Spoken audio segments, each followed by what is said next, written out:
Hey guys, it's Bad. I'm back again. Continuing the stack of comic books that I've had since roughly after Christmas or a little bit before Christmas up until now. I got a lot of books that are just sitting over there that need to be put away. I'm kind of anal when it comes to things like that. I like to get them out of the way, put them away. I just got too many comic books lying out, and I gotta buy a lot of short boxes. 'Cause I'm trying to reevaluate and redecorate this room. Plus, I'm trying to maximize my space down here because I gotta take the other books from out of the other room and bring down here too. So it's gonna be pretty tight. So I gotta make this room feasible for me to move around in and to be able to get to my comic book set at the ready and know exactly where everything is at. So, without further ado, and once I get it finished, I'm going to do another room tour again, because by then I have a lot of my other stuff that I got locked away and put away, my figures and some posters and other things that I'll probably, if able, to be able to display. So let's get started with these books. And most of these cost me roughly about $1.50, and that's after the discount that the comic shop that I frequent had. Unless otherwise noted, I'll let you know what I paid for a book. And well, let's get started. I talk about the other things that's kind of like has been really bothering me as far as what's going on with the comic books. But this is Star Wars Episode 3, Revenge of the Sith, Part 1. All of these got beautiful Dorman covers. Star Wars Episode 3, Part 2. Star Wars Episode 3, Part 3, and Episode 4, the final part of this miniseries, Part 4, with the ending battle of Obi-Wan and Anakin Skywalker before he turns into Darth Vader.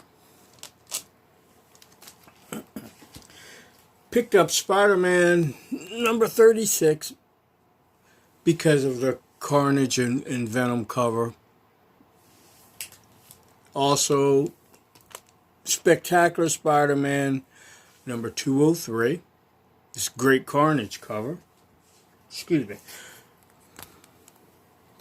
The Justice League number 21. Nice Gary Frank cover for showing Black Adam and Captain Marvel. Like I said, whenever I see any of the Stephanie Brown where she's dressed as Robin, I try to buy them. I think they're underrated books because, and they don't really, like I said, they don't really mention her as being Robin, but she was Robin. And this is Robin issue 127. Picked this up, it interested me. Silver Surfer Annual, Supersize Annual number 1 with the Eternals and the Super Skrull. The Thor anniversary cover issue for the 25th anniversary of Marvel. Walt Simonson cover. I was going to say Bill Sienkiewicz, but it's Walt Simonson cover.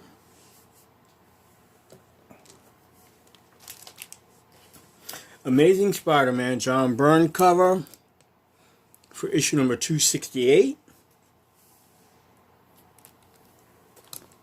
Sensational She-Hulk issue number 3. I don't know how many copies of this I got, but I just love it. With Spider-Man by John Byrne. The Punisher Annual number 2 with Moon Knight. Guest starring Moon Knight. Marvel Comics Group Marvel Greatest Collections from 2009. Got that. Warlock 5, this was a great cover. I've shown this one in my Instagram. Account, if you haven't been to my Instagram account, is Bad Avenger 59. Just starting to get the understanding of Instagram.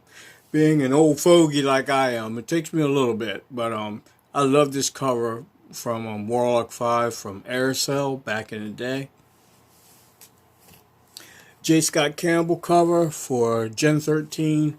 It's the C cover for issue number 13. DN Agent, issue number 18. This is the Infinity cover where the actual image keeps repeating itself into infinity. J. Scott Campbell cover for Gen 13, issue number 6, another copy of that. I'm sorry, no, Jim Lee cover. I'm sorry, not J. Scott Campbell. I tell you. Wonder Woman, John Byrne's Wonder Woman, issue number 114. It just cracks me up seeing Wonder Woman with a gun. J2, issue number 2, with the son of Juggernaut. Amazing Spider-Girl, with Carnage on the cover, issue number 10. I found 2 copies of that. Sentinel Salvage, issue number 1. Got all 4 parts of this, and it's drawn by Udon, or Udon, or whichever way you want to pronounce it. I don't know for sure, but he does a lot of art for Street Fighter.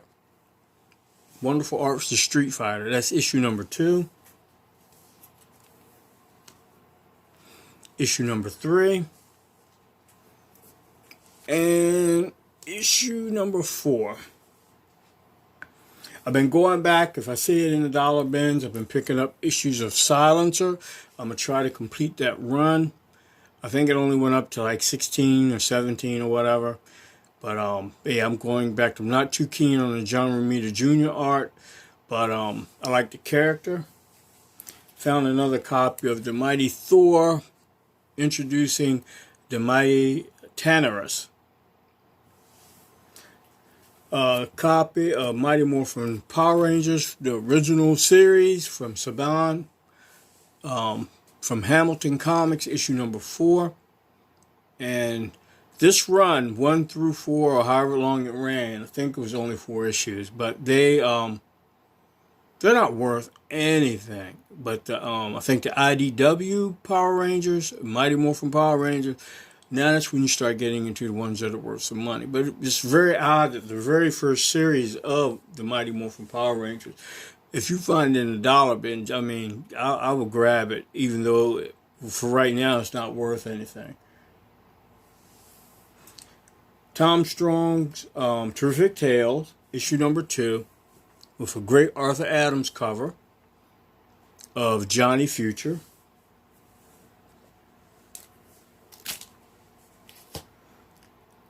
Guardians of the Galaxy, issue number 3, with an homage cover of Rocket Raccoon, repeating the Frank Miller Wolverine cover. Fantastic Four, number 250. I really was glad to find this one, with John Byrne, even though in the story it's not really the X-Men there, but to see John Byrne's X-Men in the Fantastic Four was a real treat. And the 250th issue of this book was really nice, in great shape. JSA number 54 with a Darwin Cook cover. I couldn't pass that one up. Nightshade, I don't know anything about her, but issue 1 and issue 2 were in the long boxes, and for roughly $1.25 or whatever, I couldn't pass it up. Interesting looking character. I like this cover of Green Arrow number 40. That's why I picked another copy of that one up. I picked this JSA Alex Ross covers. These they form one big picture. Issue number 68 and issue number 69. I found these in the bins. Tales from Beyond, 1963, Book 4, and it's been autographed by Stephen Bissett and Jay Totelbaum. Both of them are well known for what they did with Swamp Thing with Alan Moore. And behind that one was book 3 of Tales of the Uncanny. Signed, it looks like it's signed by, I'm not going to even attempt the first name, but I know the second name is Bissett. Found another copy of Adam Hughes' Red Sonja cover for issue number 7. J. Scott Campbell cover for Warlord of Mars number 3.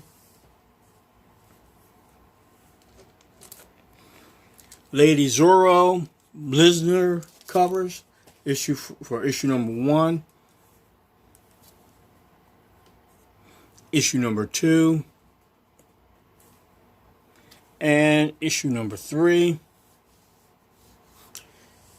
And Batman Beyond, issue number 3.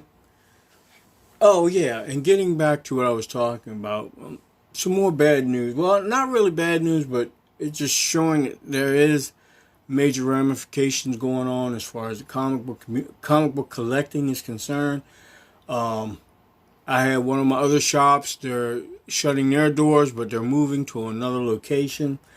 And location is good ways away.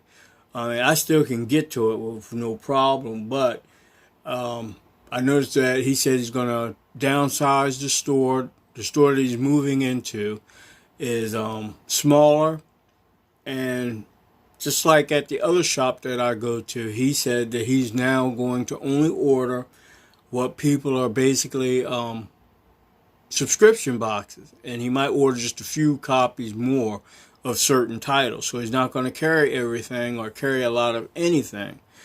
So things are happening, you know, regardless of how we feel about it. Things are really happening, and you can't. Okay, you can blame the big 2, the big 3, or whatever you want to call it, to a point, but we have to accept a lot of blame for what we've done as far as buying comics too. Our buying habits and the things that we do reflect to them what they know they can get away with. You know, subpar comic book, subpar story. You have to slap a beautiful cover on it, and you know, and even I'm subject to it. I'm a sucker for a beautiful cover, you know, too, to an extent. Now I'm really becoming more real choosy in what I'm getting. Books are going up, prices are going up. They're making more books now, like more pages, and they tagging on $10 price tags to it, and it's out of control for real. And the only way you can change things is with your money and hard choices. And I understand, you know, like some people or some of us can't help but buy things, or buy this and buy all this and buy all that. But you got to look at it, is it really in the end run helping the situation that's going on with comic books? The variant thing with like when a new Marvel comes out, they got 180,000 variants to it, and we fall for it. You know, we get them. And like I said, I'm not immune to it. I do it too. Is it actually helping the comic book market? Is it? You know, what's going on? And then with it's just so much that's going on that's a detriment to the comics. And you can't, like I said, you can't blame everything on DC and Marvel, because they're only reflecting what they know they can get away with from us. You know, so I mean, I might lose subscribers, you know, that doesn't really matter to me. You know, the truth needs to be told. You know, we're our own worst enemy at times. And you can see how the comic books have changed because of that. They know that what people are buying and what they really want to buy. That's why they're doing what they're doing. So, but, I digress. I'll leave it alone because I can go on and on with this. And I got too many books to go through. That's why I like to go through dollar bins, you know. And funny thing about even with that, before I go back to the book, I've noticed in a lot of the dollar bins now, books that were on the shelves 2 or 3 months ago, they're in the dollar bins. You know, they're not being sold. They can't sell them. You know, and they can't return them. They're losing money. Comic shops are losing money left and right. That's why they're cutting back. That's why you're going to see less and less books on the stands. That's why you're going to see a lot more variants, a lot more gimmick stuff. You know, all to me, all the things that are detriment, because they know exactly how to play you to get what they need. You know, and like it was stated, comic books are not the big mainstay for Disney or for Time Warner or whatever, because truthfully, Disney stopped making comic books. They got so much source material now that it'll last them until the end of days. You know, same thing with Tom Warner with their comic books, and even then, they just can make up whatever they want to. But let me stop, compose myself, and get back to what I'm supposed to be talking about, these comic books. Batman Beyond #3. Pick that up in the bins. I'm trying to go back and fill in all the Batman Beyond books, all the cartoon animated series from DC and basically Marvel. Not all, but most of the main ones. I'm trying to get complete runs of. Power Girl #13, picked up another copy of that. I found a great Amazing Heroes issue number 187 with early appearance of Usagi Yojimbo by Stan Sakai. And inside it's got like early sketches of what Usagi would have looked like, and his the main cast of the book. I got this in the bins. Is one of the books that are normally served on army bases or armed forces bases. You can only basically get it from them. And apparently somebody had one and they traded it into the comic shop. And the New Avengers Spirit of America, issue number 5. Tomb Raider by Joe Jusko cover. And I finally found one of these. I was sick when this free comic book day came out, so I didn't get a copy of this. But I got one now, and I'm kind of glad I have. Found 2 copies of Identity Crisis #4 with the Michael Turner cover of Wonder Woman. The second printing of it is really hard to find. The background is totally red. And to me, that's a better looking cover. But it's really tough. I found one. But most of the ones that I got are the regular first printing. New Teen Titans. I just showed this a lot in my Instagram page where I was showing the insert in the center is done by Adam Hughes. It's like an expose of Starfire where she posed for a girly magazine. And the pictures are drawn by, like I said, Adam Hughes to show her in the magazine. And as you can see at the very bottom of the page here, it's got part of the illustration by Adam Hughes on there. I got 2 more copies of that. Every time I see this book, I get it. New Titans number 93. I think it's an underrated book. A lot of people don't know about that book, or especially if you're an Adam Hughes collector. Daredevil number 12. Another Wonder Woman, John Byrne Wonder Woman, with early appearance of Wonder Girl. Silencer number 16. I think this is next to the last issue. with the introduction. I think this is the full appearance of the character called Smoke. These if I see them, I definitely pick them up. Ultimate Spider-Man, issue number 33, with Venom, issue number 34, issue number 35, number 36,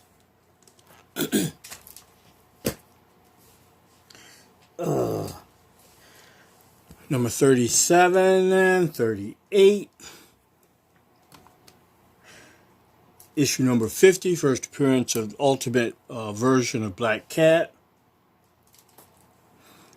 number 79, first appearance of the Ultimate Moon Knight, number 80, number 91, first appearance of Ultimate Deadpool, number 93, with Deadpool on the cover,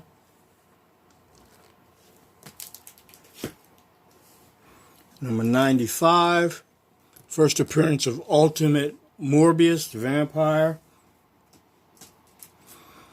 number 96,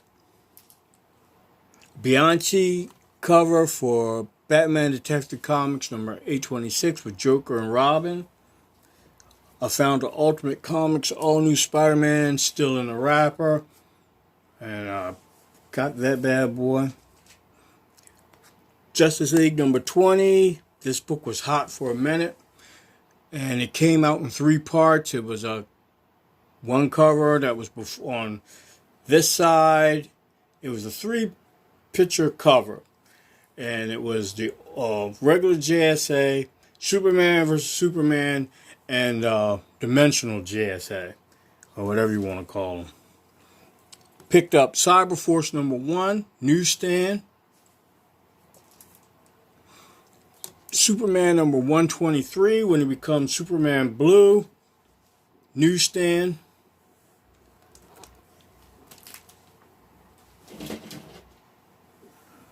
Spawn number 12, newsstand. Adventure Superman Funeral for a Friend, Part 1, issue number 498, newsstand. Superman number 75, newsstand. JLA 0, Michael Turner cover. JSA number 9, another copy of that, Alex Ross, Power Girl. Ghost number 7, Adam Hughes cover.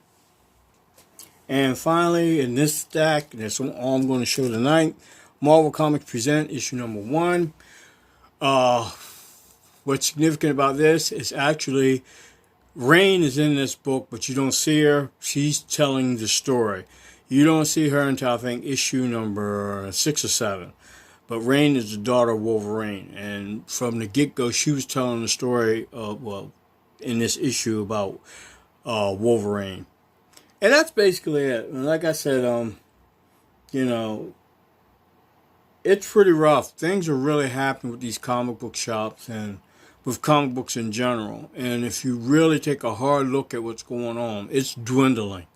It hasn't crashed yet, but I mean, it may not crash, but I'm telling you, bad things are happening. And these guys that have these shops, especially the ones that I know, they really are real good guys. And they try hard to accommodate people, and they bend over backwards for you. And to see this happening to them, it hurts me to my heart. And I frequent and buy from at least 5 or 6 comic book shops in the area. And I had to cut back, but I still try to go to each and every one of them and buy a little bit of this and a little bit of that to show that I'm trying to help. Spread it around a little bit, but it's getting tough. And like I said, I made basically a little vow to myself. 56, and I said by the time I turn 60 to 65, I'm going to basically retire. Start once I retire, I'm gonna start getting rid of these books for good. And what I don't get rid of, I'll dole out to my children. But on that note, I done talked enough. Wow, I'm way past 15 minutes. I'm almost 26 minutes. So I'm going to cut this one now and, apologize for going off on my little tangent. But it's frustrating. It's really frustrating, you know. And on that note, y'all guys be well, be kind, and keep the community going. Y'all guys been doing some great stuff out there. All right, it's Bad Avenger, and I'm signing off. Good night.